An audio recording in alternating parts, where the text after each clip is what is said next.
What's up, guys? It's your boy Wings of Redemption, and I'm bringing you another gameplay here, trying to just keep in touch. I mean, the ideas for videos have been few and far between for me, and I don't want to continue to do the same Dear Diary mess over and over and over and over again.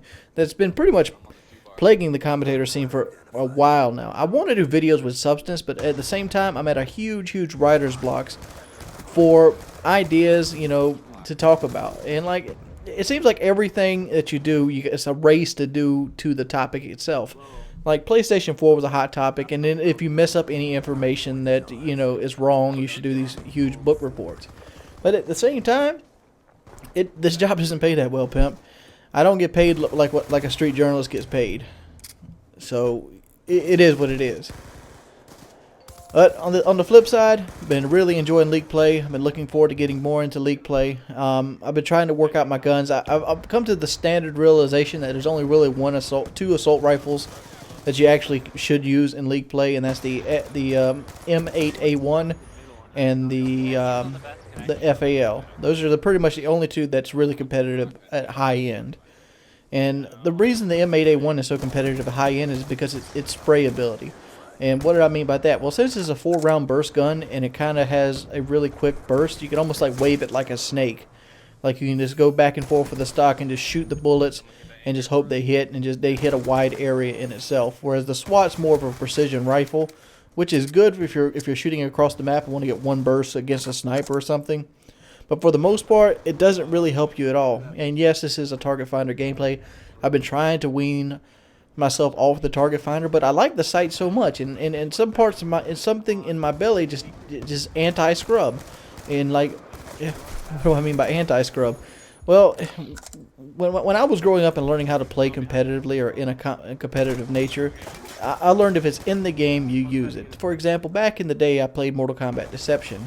In Mortal Kombat Deception, there was a couple characters that people considered cheap. But every time you went up against them, you knew pretty much what you had to go up against. Because my favorite character back in the day was Sub-Zero. And Sub-Zero was a mid-tier fighter, whereas somebody like Bo Raicho or Dairu were a high-tier fighter. Well, they had these moves, or, lapses in the game called free throws. And basically, if you did a certain move, and that move connected, you could have a free throw with it. Like a throw literally throw your opponent. This made the damage go up considerably. Bo Raicho had a staff move that could hit you pretty much across the screen. If he hit that move, your character was stunned long enough for him to walk up and throw you. And it was considered cheap beyond cheap. It was so frustrating. But the fact is, people eventually learned how to play against it, eventually learned how to beat it, and it broke the game down to a science. Just like every other game in every other game and sport out there. If you go watch the UFC, you pretty much see two grown men that are so good at fighting that the whole fight ends up them being on the ground and somebody looking for opening to pounce, and just once they get that opening and they squeeze through, that's where the match is won. And games get brought down to this. I mean, like at a competitive level. For example, Black Ops 1, pretty much every gun you've seen was the FAMAS. M16 for COD 4, MP40. People break the game down to its core. And just like I broke down Mortal Kombat Deception to its core.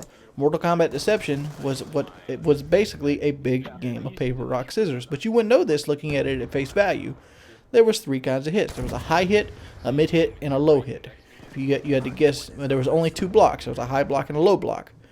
A low block only blocked the low hit, where a high block went above the low block, but the mid hit would knock the low block out.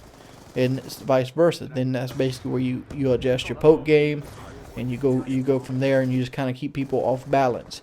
Same thing happens on, like, take Hardpoint for example. Hardpoint is a great game mode, but what makes Hardpoint so unique is that going for the objective is actually not the whole cornerstone of the actual game mode itself.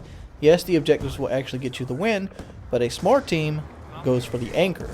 What does the anchor mean? The anchor gives you the ability to have almost infinite players near the objective. So even if you lose the objective, you're still spawning near it, and you can easily take them over in numbers other than straight up gun skill. And this was proven to, I've seen this a lot. The higher ranked teams I've seen in League play in the Championship Series, aren't teams that have this massive amount of gun skill. They're mainly teams that play really, really smart and control the maps, and they control the routes effectively. It's almost done like they are almost machine-like with their ability to pull off counter shots, their ability to cut off routes, their ability to rotate on the flags. And you can tell there's a lot of practice that goes into them.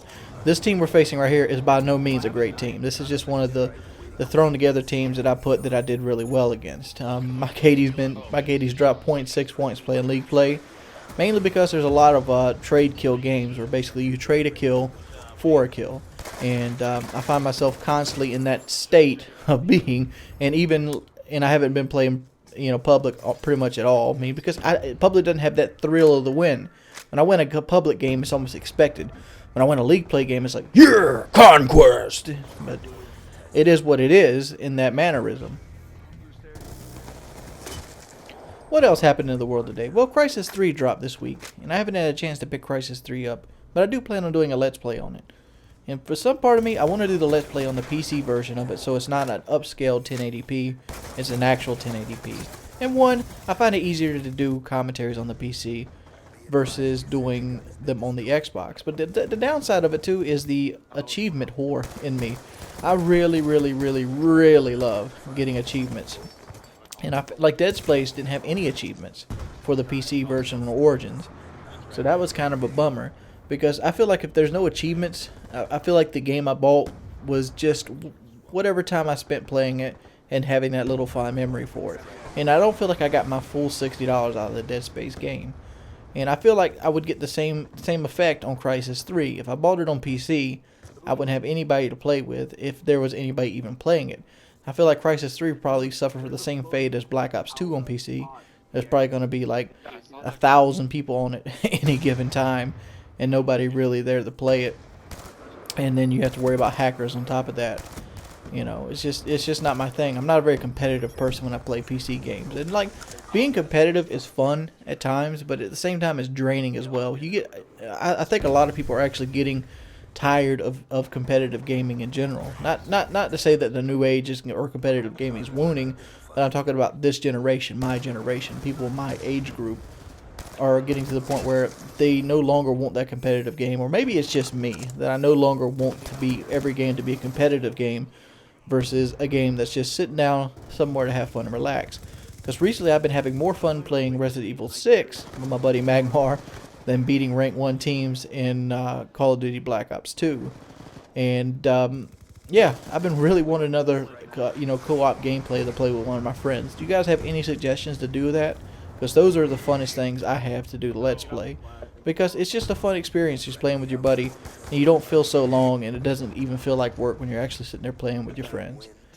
But I'm running out of time in this commentary. Blah blah, 250 to 74. We beat some random team. We got 10 points, and don't get me started on the league play scoring system. It sucks. Sucks. That's been your boy Wings of Redemption. I hope you guys enjoyed this video. As always, if you could please leave a rating, it helps me tremendously. And I'm out at 5,000. Peace, pimps.